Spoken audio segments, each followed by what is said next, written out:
नमस्कार साथियों, हंस वाहिनी के यूट्यूब चैनल पर आप सभी लोगों का हार्दिक स्वागत है।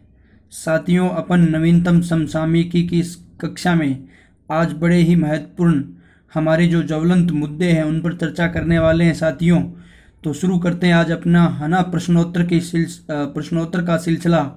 तो सबसे पहले अपना आज का जो क्वेश्चन है, क्वेश्चन नंबर 1, हाल ही में वर्ल्ड ट्यूना डे कब मनाया गया? यानी देखो, वर्ल्ड ट्यूना डे कब मनाया गया? तो हमें मित्रों याद रखना है कि ये जो वर्ल्ड ट्यूना डे है कब मनाया गया, तो कल की तारीख को ये मनाया गया था। तो आपका उत्तर हो जाएगा कितना? 2 मई को। उत्तर क्या हो जाएगा? 2 मई को। और ये भी ध्यान रख लेना, ये जो ट्यूना डे है यानी ये इसकी शुरुआत कब हुई, तो ये भी आपको याद रखना ही है। 2017 में इसकी शुरुआत हुई है। और ये चीज़ मैं आप लोगों को बता देता हूँ कि ये ट्यूना होता क्या है। यानी मछली की एक अपन कह सकते हैं मछली की एक किस्म है। और इससे क्या होता है कि बहुत ज़्यादा देशों में इसका मांस खाया जाता है ना, लगभग। यानी ये जो ट्यूना मछली है ना, इसका 96 देशों में इसका क्या किया जाता है, उत्पादन किया जाता है। और कुछ देशों का तो मुख्य खाद्य यही होता है, मतलब ये मछली ही खाते हैं वो लोग। तो ये भी महत्वपूर्ण बात मैंने आप लोगों को बताई है। अब देखो मित्रों, ये ट्यूना डे मनाता कौन है? तो ये हमें पता है, ये कौन मनाएगा? यूएन मनाएगा। यूएन का मतलब संयुक्त राष्ट्र संघ। कब स्थापना हुई? देखो, ये चीज़ें बार बार आपको लोगों को याद हो रही है। अक्टूबर को है ना, 24 अक्टूबर 1900, आप लोग अच्छी तरह से जानते हो, 1945 में संयुक्त राष्ट्र संघ की स्थापना हुई। और कहाँ पर, यानी इसका मुख्यालय है वो भी आप लोग सब जानते हो, न्यूयॉर्क में ना। कहाँ पर है? न्यूयॉर्क में है। और ये भी आप लोग अच्छी तरह से जानते होंगे मित्रों। वर्तमान में इसके जो मुख्य सचिव कौन है? संयुक्त राष्ट्र संघ के सचिव आप लोग सब जानते होंगे, एंटोनियो गुटेरेस। ठीक है, हाँ। अब एक चीज़ और देख लेते हैं। 1 मई वाली बात आपको याद रही होगी, यानी कल ही हमने इसके बारे में चर्चा की थी। 1 मई को क्या मनाया जाता है? श्रमिक दिवस। कौन सा दिवस? श्रमिक दिवस। ठीक है, तो ये भी महत्वपूर्ण है, 1 तारीख को श्रमिक दिवस मनाया जाता है। और अब अपन चर्चा करते हैं अपने अगले बिंदु पर। और अगला बिंदु अपना कौन सा है, मतलब अगला प्रश्न। ये बात आपको समझ में आ गई होगी, ट्यूना डे के बारे में आप जान गए होंगे। अब अगले प्रश्न में अपन बात करेंगे। तो प्रश्न नंबर अपना 2 है कि हाल ही में ओपन बजट सर्वेक्षण पारदर्शिता, ध्यान देना भाई, सर्वेक्षण में बजट पारदर्शिता और जवाबदेही मामले में कौन शीर्ष पर रहा है? मतलब ऐसा देश पूछा जा रहा है जहां पर मतलब जितना भी बजट जारी किया जाता है उसको सभी को काम ले लिया जाता है, पारदर्शी है पूरी की पूरी। ठीक है ना। तो ऐसा कौन सा देश है जो शीर्ष पर है ना? तो सबसे पहले तो हमें ये ध्यान रखना, इस प्रश्न का उत्तर क्या होगा मित्रों? 2 नंबर न्यूजीलैंड होगा। यानी न्यूजीलैंड इनमें सबसे ऊपर है। ठीक है, सर्वेक्षण जो ओपन बजट जारी करते हैं, ये खुला बजट, और वो पूरा का पूरा लगाते हैं, उसमें पूरी पारदर्शिता है। ठीक है। अब रही बात, यानी कि विश्व के जब ये एक तरीके से ये जो सर्वेक्षण करता कौन है? ये आईबीपी करती है सर्वेक्षण। कौन? आईबीपी, मतलब इंटरनेशनल बजट पार्टनरशिप नामक एक संस्था है। और ये इसकी क्या करती है? इसका सर्वेक्षण करती है, इसमें निकाला है। तो अब एक अच्छा प्रश्न ये बनता है कि इसमें भारत का कौन सा स्थान है मित्रों? तो भारत का स्थान कितना है? 53। भारत का स्थान कौन सा है? 53वां स्थान है। और ये भी याद रख लेना, अभी अभी एक फिल्म अभिनेता थे जिनका नाम आपने पढ़ा होगा, इरफान खान, और उनकी भी 53 वर्ष की आयु में क्या हुई थी?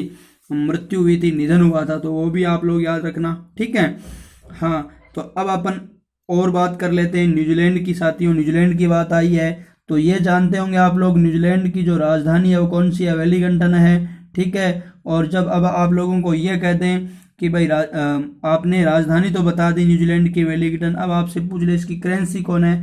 तो करेंसी है ना, कौन सी है? तो वो है न्यूजीलैंडी डॉलर, है ना। मतलब कहने का मतलब न्यूजीलैंड के जो डॉलर है वो है, तो वो भी आप लोग याद कर लेना। अब उसके बाद अपन बात करते हैं यहाँ के और महत्वपूर्ण तथ्य की। यहाँ के पीएम का नाम अगर नाम आए, जेसिंडा, है ना, जेसिंडा अर्नल्ड। पीएम कौन है? जेसिंडा अर्नल्ड है। तो ये न्यूजीलैंड के बारे में महत्वपूर्ण है। न्यूजीलैंड में आप लोग जानते होंगे, न्यूजीलैंड के लोगों को कीवी कहा जाता है ना। क्रिकेट की टीम, क्रिकेट के जो खिलाड़ी है वो अच्छी तरह से इस बात को जानते हैं। अब अपन चलते हैं एक और महत्वपूर्ण बिंदु पर, और वो अपना अगला प्रश्न है। प्रश्न नंबर 3, हाल ही में किसने किसान सभा ऐप लॉन्च की है ना? मतलब किसने किसान सभा, ध्यान देना मित्रों, ये किसान सभा है। और एक हमने कुछ दिनों पहले किसान रथ की चर्चा की थी। ठीक है, किसान रथ ऐप की चर्चा हमने की थी। और किसान रथ ऐप को किसने लॉन्च किया था? कृषि मंत्रालय ने, हमने बात की थी। ये कृषि मंत्रालय, और हमारे कृषि मंत्री कौन है? नरेंद्र सिंह तोमर। अब ये किसान सभा ऐप लॉन्च किसने किया? अब हम इस चक्कर में, किसान के चक्कर में, है ना, जल्दी से कर देंगे कृषि मंत्रालय। ध्यान देना, इस ऐप को लॉन्च किसने किया? CSIR ने किया। किसने किया? CSIR ने। CSIR की फुल फॉर्म है council of scientific and industrial research. ठीक है, तो ये भी आप ध्यान रखना। और ये जो ऐप है इसकी क्या भूमिका रहेगी? ये ऐप उसी प्रकार का जैसे किसान रथ है, यानी किसानों को नज़दीक, है ना, मंडी तक पहुंचाने की पूरी व्यवस्था है। और साथ में ये भी ध्यान रखना, ये जो ऐप है किसान सभा, ये बिचौलियों से, है ना, मुक्ति दिलाने का ऐप है। मतलब सीधा, यानी इनकी जो फसल वगैरह होती है सीधी सरकार के द्वारा खरीदी जाती हैं और सीधी मंडी में पहुंचा दी जाती है। बिचौलिए जो लोग होते हैं उनका कोई बीच में रोल नहीं रहता है। तो ये भी आप लोग ध्यान रखना। CSIR और नीति आयोग आप सब लोग जानते हो, गृह मंत्रालय भी आप जानते हो, और ये हो गया अपना कौन सा? कृषि मंत्रालय। कृषि मंत्रालय जानते हो, गृह मंत्री भी जानते हो, अमित शाह कृषि मंत्रालय आप सब लोग जानते होंगे। क्या जानते हो कृषि मंत्रालय के बारे में? अभी हमने बात की है कि इनके जो मंत्री है वो कौन है? नरेंद्र सिंह तोमर है। अब अपन अपने अगले प्रश्न पर। अगला प्रश्न चौथा प्रश्न क्या है कि हाल ही में किस देश की cricket team ICC test ranking के शीर्ष पर पहुंची है? मतलब अब हमें ये बताना है कि यानी ऐसी कौन सी है दुनिया की ऐसी टीम जो ICC टेस्ट रैंकिंग में शीर्ष पर पहुंच गई। अब क्रिकेट जो लोग जानते हैं, देखते सुनते हैं, उनके लिए तो कोई दिक्कत है नहीं, लेकिन फिर भी, है ना, उनको भी ये याद रखना होगा कि ICC टेस्ट रैंकिंग में शीर्ष का मतलब समझ गए, सबसे ऊपर कौन सी टीम है। तो अब इनमें से हमें, है ना, पता करना है कि सबसे ऊपर कौन सी टीम है। तो मित्रों, टेस्ट रैंकिंग की बात कर रहा हूं मैं। टेस्ट रैंकिंग में अब 1 नंबर टीम कौन सी है? ऑस्ट्रेलिया है। कौन सी है भाई? ऑस्ट्रेलिया है। अगर बात कर ली जाए किसकी? 2 नंबर टीम की। ठीक है, अगर भाई ऐसे भी आपसे कोई पूछ ले कि टेस्ट रैंकिंग में तो 1 नंबर तो ऑस्ट्रेलिया, लेकिन 2 नंबर कौन सी है? तो 2 नंबर याद करना, न्यूजीलैंड है। 2 नंबर कौन सी है? न्यूजीलैंड है। अब आपसे पूछ ले 3 नंबर या हमारा भारत कौन सी रैंक पर है?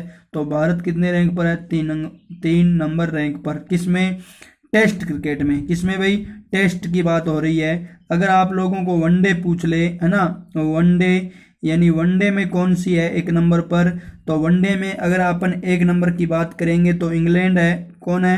इंग्लैंड है। और अगर अपन 2 नंबर की बात करें साथियों वनडे में, तो 2 नंबर पर हो जाएगी इंडिया, मतलब भारत। और अगर अपन 3 नंबर की बात करेंगे तो 3 नंबर पर वहां पर है न्यूजीलैंड। ठीक है, और अगर अपन बात करें T20 की, किसकी? T20 की, तो T20 में मित्रों 1 नंबर ऑस्ट्रेलिया है। 1 नंबर क्या है? ऑस्ट्रेलिया। अगर 2 नंबर की बात करेंगे तो वो है इंग्लैंड, और 3 नंबर अपना क्या है? 3 नंबर अपना भारत है। ठीक है, तो ये आप ध्यान रख लेना। अब देखो यहाँ से प्रश्न कैसे है। 1 नंबर तो आपको मैंने बता दिया कि टेस्ट में 1 नंबर रैंकिंग पर कौन है? ऑस्ट्रेलिया है। वनडे में 1 नंबर रैंकिंग पर कौन है? इंग्लैंड है। T20 में 1 नंबर पर कौन है? ऑस्ट्रेलिया। मतलब दोनों पर ऑस्ट्रेलिया 1 नंबर पर। अब पूछा जाएगा भारत, टेस्ट में भारत का स्थान तीसरा, वनडे में भारत का स्थान, यानी हमने अभी बात की है दूसरा, और T20 में भारत का स्थान तीसरा। ठीक है, ये ध्यान रख लेना। अब ये ICC के बारे में आप क्या जानते हो? ICC आप मतलब इसके बारे में सब कुछ पहले से भी जानते होंगे। इंटरनेशनल क्रिकेट काउंसिल है ये, इंटरनेशनल क्रिकेट काउंसिल। और ICC की स्थापना 1909 में हुई थी, है ना, ये भी आप लोग ध्यान रख लेना है। और दुबई, और एक चीज, है ना, दुबई में भी एक चीज और बता दूं, मुख्यालय इसका दुबई में है। और एक चीज और बता देता हूँ, ICC के ये पूछा जाता है कि ICC का जो हेड है वर्तमान में कौन है? तो शशांक मनोहर है। कौन है? शशांक मनोहर। ठीक है, ये भी ध्यान रखना। और इसका जो CEO है वो मनु साहनी है। चलते हैं अपन अगले प्रश्न पर। अगला प्रश्न अपना है कि हाल ही में किस देश ने कोरोना वायरस, ध्यान देना भाई, बहुत महत्वपूर्ण प्रश्न है वैश्विक स्तर का। हाल ही में किस देश ने कोरोना वायरस के प्रकोप की उत्पत्ति की अंतर्राष्ट्रीय जांच की मांग की है? मतलब कि कोरोना है वो कहाँ पर उत्पन्न हुआ। ठीक है, उसको उत्पन्न वास्तव में किसी ने किया है या कोई वो जानवरों से अपने आप फैला है। कहने का मतलब ये कहीं प्राकृतिक है या ये कोई, है ना, मानवकृत तो नहीं है, कृत्रिम तो नहीं है ये वायरस, है ना, किसी ने बनाया है या नहीं है। मतलब सीधी सीधी बात है मित्रों कि ये शक किया जा रहा है चीन के ऊपर कि चीन ने है ना दुनिया को तबाह करने के लिए, एक तरीके से दुनिया में जो शक्तियां ऊपर बढ़ रही है, जैसे मान लो भारत हो या अमेरिका हो, जो भी देश हो, उनको नीचे अपने से गिराने के लिए इस प्रकार के वायरस की क्या किया है, इजाद किया है, और ये वायरस दुनिया भर में फैला दिया है। ऐसी बात आती है सामने, तो है ना कई देश इसका अंदेशा जता चुके हैं कि चीन पर इस प्रकार की कोई जांच होनी चाहिए, मतलब ये जांच होनी चाहिए कि ये जो है ना बीमारी है किसने फैलाई है, ठीक है, ये उत्पत्ति कहाँ हुई है, कैसे हुई है, तो किस लैब से भी हुई, कुछ लोग ये कहते हैं। तो ध्यान रखना, चीन तो ऐसा काम करेगा नहीं, इस ऑप्शनों में चीन तो ऐसा काम करेगा नहीं, और भारत भी फिलहाल इस प्रकार की बात करेगा नहीं, तो ऑस्ट्रेलिया करेगा, ध्यान देना। और अमेरिका इसका समर्थन कर चुका है, ठीक है, अमेरिका इसका समर्थन कर चुका है कि हाँ इसकी जांच होनी चाहिए। तो अब अपन बात करेंगे अपने एक और अगले, हाँ एक चीज तो ये आपने देख ली कि इसका उत्तर क्या, ऑस्ट्रेलिया ने ये क्या किया, अंतर्राष्ट्रीय जांच की मांग की है कि कोरोना कहाँ से फैला है, समझ गए होंगे आप लोग, ठीक है। दूसरी बात, यानी ऑस्ट्रेलिया में भी कोरोना काफी है, और अमेरिका पर तो तबाह ना तांडव मचा रखा है कोरोना ने, आपको मैंने बता दिया 65,000 के करीबन लोग मारे गए हैं वहां पर। तो अब अपन बात करते हैं मित्रों ऑस्ट्रेलिया की। तो ऑस्ट्रेलिया के बारे में आप क्या जानते हो, उसकी राजधानी कौन सी है, कैनबरा है, राजधानी कौन सी है, कैनबरा। और एक चीज आप लोग और याद कर लेना कि यहाँ की जो मुद्रा है वो भी कौन सी है, डॉलर है, ऑस्ट्रेलियन डॉलर है। और अगली अगर अपन बात करते हैं ऑस्ट्रेलिया की, तो वो ये करेंगे कि यहाँ के जो पीएम है वो कौन है, तो पीएम के बारे में आप याद कर लेना, स्कॉट मॉरिसन। क्या नाम है, स्कॉट मॉरिसन है ऑस्ट्रेलिया के पीएम, स्कॉट मॉरिसन, ठीक है, ये ऑस्ट्रेलिया के क्या है, पीएम है। साथियों एक मैं इंटरेस्टिंग सी बात आप लोगों को बता देता हूं कि ऑस्ट्रेलिया को कहा जाता है, क्या कहा जाता है, वैश्विक खेलों की राजधानी, मतलब वर्ल्ड की कैपिटल है ना, वर्ल्ड कैपिटल ऑफ गेम्स, मतलब मैं ये कह रहा हूँ खेलों की राजधानी वैश्विक। और क्यों कहा जाता है, क्योंकि ऑस्ट्रेलिया की लगभग 60 से 80% जो जनसंख्या है वो खेलों के है ना इर्द गिर्द लगी रहती है, खेलों में ही क्या इन्वॉल्व है, कहने का मतलब किसी रूप से हो वो, ठीक है। तो ये ध्यान रख लेना, ऑस्ट्रेलिया को क्या कहा जाता है, खेलों की राजधानी कहा जाता है। बड़ी ही महत्वपूर्ण बात मैंने आप लोगों को बताई है मित्रों। अब अपन आगे चलते हैं, अपने और महत्वपूर्ण बिंदुओं पर चर्चा करते हैं। प्रश्न नंबर अगला अपना है 6 कि हाल ही में प्रोफेसर बीबी लाल इंडिया रीडिस्कवरी, ध्यान देना भाई, एक पुस्तक है ये, हाल ही में प्रोफेसर बीबी लाल इंडिया डिस्कवरी नामक ई बुक किसने लॉन्च की है, यानी इस पुस्तक का प्रकाशन किसने किया है। तो आपको इनमें से किसी एक और चुनना होगा, एक तो नरेंद्र सिंह है, और ये नरेंद्र सिंह तोमर हो जाएंगे, और एक ये प्रहलाद सिंह पटेल है, एक रामनाथ कोविंद है, और एक नरेंद्र मोदी है। इनमें से किसने है ना ये लॉन्च किया है। तो साथियों मैं पहले तो इसका उत्तर बताता हूँ आपको, 2 नंबर उत्तर हमारा पूरी तरह से सही है, प्रहलाद सिंह पटेल ने ऐसा काम किया है। अब बात आएगी ये है ना प्रोफेसर बीबी लाल, इसको तो आप जानते होंगे मित्रों, ये हमारे पुरातात्विद है, और ये हम पहले से भी इनके बारे में पढ़ के आ चुके हैं, पुरातात्विद है ये ना हमारे। और जब हम कालीबंगा सभ्यता को पढ़ रहे थे तो वहां पर भी उत्खनन है ना प्रोफेसर बीबी लाल व बीके थापर ने किया था, आपको याद होगा ना, खोज तो अमलानंद घोष ने की थी, तो वो चीज आप थोड़ा सी ध्यान रख लेना। इनके ऊपर ये पुस्तक है ना प्रोफेसर बीबी लाल इंडिया डिस्कवरी, ये पुस्तक का प्रकाशन यानी लॉन्च किसने किया, तो प्रहलाद सिंह पटेल ने। साथियों अब बात आती है प्रहलाद सिंह पटेल की, तो आप क्या जानते हो प्रहलाद सिंह पटेल के बारे में मित्रों, मैंने आप लोगों को बताया है पर्यटन व संस्कृति मंत्री है ये अपने, है ना, पर्यटन व संस्कृति मंत्री कौन है, प्रहलाद सिंह पटेल है, संस्कृति मंत्री है ना। और एक हम सीधा भी बात करते हैं प्रहलाद सिंह के बारे में ना, तो वो एक प्रहलाद पटेल है, और ये प्रहलाद सिंह पटेल, वो तो एक ही बात हो गई, एक प्रहलाद सिंह और भी है, उसके बारे में हमने चर्चा की है ना, तो वो संसदीय कार्य मंत्री है अपने, उनके बारे में हम चर्चा करेंगे। तो पर्यटन व संस्कृति मंत्री की बात हमने कर ली है या मित्रों, तो वो कौन है, प्रहलाद सिंह पटेल है। नरेंद्र सिंह तोमर कृषि मंत्री है, रामनाथ कोविंद हमारे भारत के क्या है महामहिम राष्ट्रपति है, और नरेंद्र मोदी आप सब लोग जानते ही हो, क्या बताना है फिर है ना बार बार इस चीज को, तो आप अच्छी तरह से जानते हो। तो अब अपन आगे चलते हैं अगले एक और महत्वपूर्ण प्रश्न पर। प्रश्न नंबर अपना कौन सा है 7, हाल ही में किस जल प्रबंधन प्राधिकरण को आधिकारिक तौर पर जल मंत्रालय के अधीन लाया गया है ना, जल शक्ति मंत्रालय के अधीन लाया गया है, ठीक है। ये जल शक्ति मंत्रालय नवीन गठित है, पहले नहीं होता था, अब की बारी गठित किया गया है। और इसके जो मंत्री है वो किसे बनाए गए हैं आप लोग वो भी जानते होंगे। लेकिन पहले तो हम प्राधिकरण की चर्चा पूरी करते हैं कि ये है ना कौन सा प्राधिकरण है जो इस जल शक्ति मंत्रालय के अधीन अब लाया गया है। तो वो कौन सा है, कावेरी जल प्रबंधन। कौन सा प्राधिकरण है, कावेरी जल प्रबंधन प्राधिकरण, ठीक है, इसको इसके अधीन लाया गया है। दूसरी बात, ये मैंने आप लोगों को बता दिया, कावेरी जल प्राधिकरण की बात आती है तो मित्रों ये जो कावेरी नदी है ना, कावेरी, ध्यान देना भाई, कावेरी जल विवाद चलता है किन किन को बीच में, ये बहुत अच्छे वाला प्रश्न है। अगर आप लोग याद करना चाहते हो, बार बार परीक्षा में आता है कि कावेरी जल विवाद किन दो राज्यों के मध्य है, तो आपको उन दो राज्यों के नाम लिखने मित्रों, एक तो कर्नाटक हो जाएगा, एक तमिलनाडु हो जाएगा, कर्नाटक व तमिलनाडु, ठीक है। इन दोनों के बीच में क्या होता है, यानी ये विवाद है कावेरी जल विवाद, है ना, ये बात आप लोग याद कर लेना साथियों। और अब हमने बात की थी कि इसको किस मंत्रालय के अधीन, जल शक्ति मंत्रालय के अधीन आ गया है। तो इसके है ना हमारे कौन है, मंत्री कौन है ना, ये भी हम पढ़कर आ चुके हैं, गजेंद्र सिंह तोमर। आप इन सभी मंत्रिमंडल को एक साथ पढ़ना चाहते हो तो मित्रों हंसवाहिनी के प्लेलिस्ट में आप लोग जाइएगा और वहां पर मोदी मंत्रिमंडल से संबंधित 2 कक्षाएं छोटी छोटी उनको पढ़िएगा, तो वहां से आपको सभी चीजें साफ हो जाएगी, ठीक है। तो अपन बात करते हैं अपने, यानी इस प्रश्न की बात तो क्या थी, एक तो ये कावेरी प्राधिकरण ये शामिल हो गया किसमें, जल शक्ति मंत्रालय के तहत, और इसके मंत्री की हमने बात कर ली, 2 विवाद भी बात करी है ना, कावेरी जल विवाद की कर्नाटक व तमिलनाडु के बीच में है, तो ये भी महत्वपूर्ण बात है। एक चीज और ध्यान रखना, कावेरी नदी का उद्गम अगर आपको पूछे तो कोई ब्रह्मगिरी की पहाड़ियां हो जाएगी। चलते हैं अपने अगले प्रश्न पर। अगला प्रश्न है कि हाल ही में फेड कप हार्ट अवार्ड, हाल ही में फेड कप हार्ट अवार्ड के लिए किसे नामांकित किया गया है। मतलब आप लोगों को ये बताना है कि ये जो आपका अवार्ड है इसमें यानी किसको नामांकित किया गया है। तो आपको अगर नामांकित की बात आएगी साथियों तो यहाँ पर यानी खिलाड़ी है, एक तो साइना नेहवाल, पीवी सिंधु, सानिया मिर्जा, मिताली राज। तो आपको ये ध्यान रखना है ये जो अना अवार्ड ये मिला किसको है, सानिया मिर्जा को, इसके लिए नामांकित किया गया है ना, ऑनलाइन सर्वे के तहत हुआ ऐसा। तो ये भी आप लोग ध्यान रख लेना। सानिया मिर्जा के बारे में आप अच्छी तरह से जानते हो, बैडमिंटन खिलाड़ी है जिसका विवाह आप वो भी जानते होंगे, पाकिस्तान के क्रिकेटर के साथ किया हुआ है। तो ये भी आप लोग अच्छी तरह से जान रहे होंगे। सानिया मिर्जा ऑनलाइन मैंने आप लोगों को बताया वोटिंग के तहत ऐसा काम किया गया है। Fed Cup heart award Sania Mirza.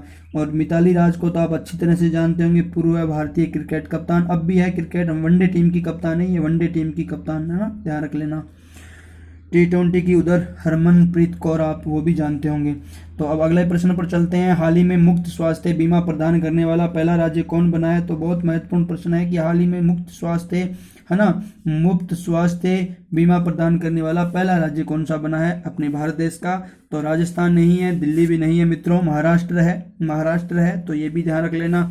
Maharashtra की जब अपन बात करेंगे साथियों तो मैंने आपको बता दिया कि मुफ्त स्वास्थ्य बीमा प्रदान करने वाला ये क्या है, राज्य है। और वर्तमान में एक चीज और बता देता हूँ आपको, सबसे ज्यादा पीड़ित, सबसे ज्यादा कोरोना के मरीज है वो 1 नंबर महाराष्ट्र में ही है, ठीक है। तो ये भी आप लोग ध्यान रखना। अब मैं आपको महाराष्ट्र के बारे में बताना चाहूँ तो खूब सारा बता सकता हूँ। आपको याद होगा है ना, पिछले दिनों भी बताया था कि महाराष्ट्र है ना की राजधानी मुंबई है, यहाँ के सीएम उद्धव ठाकरे हैं, यहाँ के राज्यपाल भगत सिंह कोश्यारी है। और ये भी बात की थी कि बॉम्बे जो हाई कोर्ट है अभी उनके नए है ना चीफ जस्टिस चुने गए हैं, जिनका नाम भी आपको याद होगा, हमने चर्चा की थी क्या, दीपकर दत्ता की, है ना, दीपकर दत्त या दत्ता, ये है ना बॉम्बे हाई कोर्ट के नए क्या है, चीफ जस्टिस मतलब मुख्य न्यायाधीश है। ये बात भी हम कर चुके थे साथियों, है ना।